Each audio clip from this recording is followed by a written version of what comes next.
Hello keyframe lovers! Welcome to a new chapter of our quick tutorial section.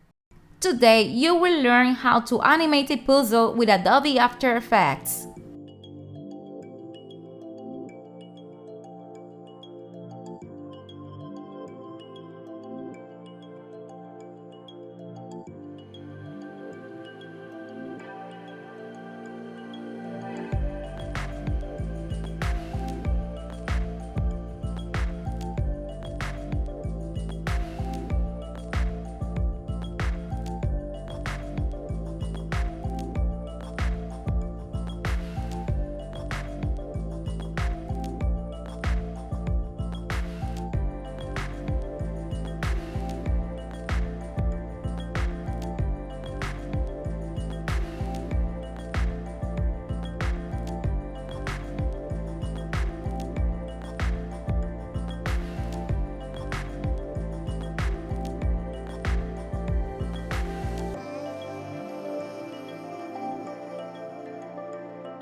Subscribe to our channel and look at our animation courses in the description.